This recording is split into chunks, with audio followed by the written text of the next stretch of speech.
I got into woodworking for a few different reasons, but I feel like probably the thing that kickstarted it for me would be skateboarding. As like, a really young kid, I was always fascinated by the fact that this piece of wood, you could just do so much with it.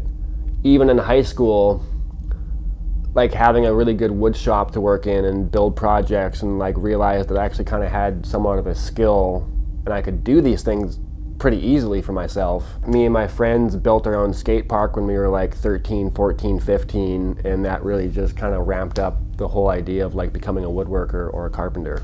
I think my sister is probably like one of the biggest reasons why I actually got onto a skateboard. She had this skateboard because she wanted to go hang out at the skate parks with the boys, and I got given that skateboard. It's like an old school like 80s like kind of fish-shaped deck, like just a huge tail, short nose. Because before the skateboard, I was using like a little Tonka toy dump truck. Like I'm not really sure like why I got attached to it so early, but like it just seemed like a natural thing for me to do, and it was just like fun to push up and down the driveway, like it was just so freeing. Building my own skateboards, like I didn't realize there was so much to think about. How to make a skateboard strong, what shape am I gonna make it, what woods am I gonna use, concaves, like there's wheelbases, like there's all these different things that I never thought about until I built my first skateboard and realized like, oh shit, this actually doesn't skate like skateboards I've skated before, so like what have I done wrong,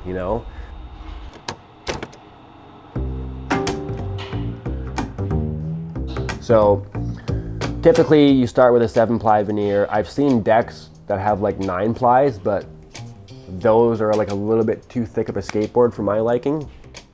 Most skateboards are pretty standard this way, like they're mostly a 7-ply deck. So I believe with a 7-ply deck, you have 5 veneers that have grain running lengthwise, and then you have 2 veneers that have the grain going cross lamination, because that is how you build strength.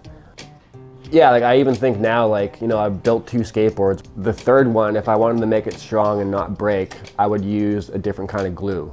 You have to have a really good glue or epoxy that will handle skating hard, because you're jumping up and down, like the board flexes and stuff too, so if your glue is not super strong, when your board flexes, it's gonna pop those plies open, right? So, but realistically, even if I make it strong, I'll probably still break it. I think for me the most annoying part was like the waiting period. Like I put the skateboard in the vacuum bag and I gotta wait 48 hours before I can pull it out and work on it. And now I shape it and sand it, but now I have to wait like days worth of finishing because I have to wait 24 hours between each coat. The annoying thing, I guess, is just waiting.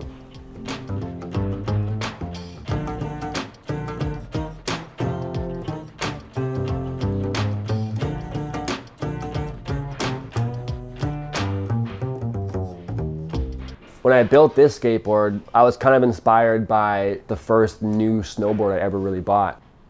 That snowboard made me better as a snowboarder, so I'm gonna try that shape out on a skateboard and see if I'm better because of it or not. For me to put my stamp on the skateboard that I build, I have to like make my own shape and make it unique to like who I am. I'm a snowboarder first, skateboarder second. I've had a lot of people, like ever since I built the first skateboard, like a lot of people asking me if I'm building skateboards. Like I'm not building them for anybody else but myself.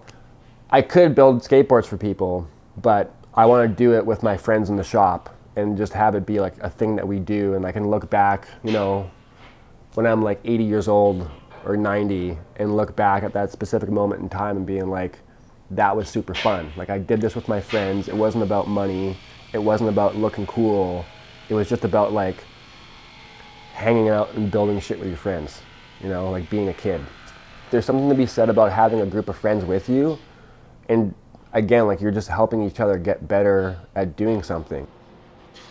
It's really cool for one, just to be able to build something, but to be able to build something and actually use it the way you want to use it, it's a hard feeling to describe to somebody, because like you're the most connected with that thing at that moment. The first time I built a skateboard and I had hopped on it, even though it wasn't what I wanted at the end, just simply throwing that board down and pushing on it felt cool because I built it for myself, And that is just like a feeling that you won't really ever get from anything else. kind of like a drug, you know, like it's a high you get that I feel like you just constantly keep chasing.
You know, even for somebody like me, where like I've turned all of my passions into like basically my career. Like, you know, I get to build drums and fix drums for people, which is wild because like never thought that would happen. I get to do fun stuff every day at my day job and build lots of cool stuff and like learn and get better.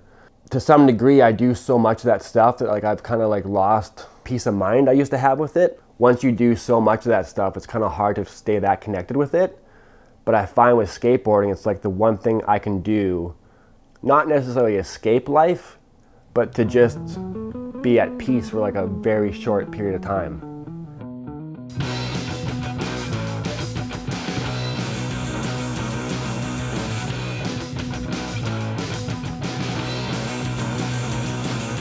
It's fun to be able to like go to a park and just rip around that park, and like everywhere you go you're doing a trick off of something, and like, you just have like a nice clean run, and at the end of it, after you do, you know, all like 5, 7, 9 tricks, whatever, like the fact that you landed all that and you didn't hurt yourself is a great feeling.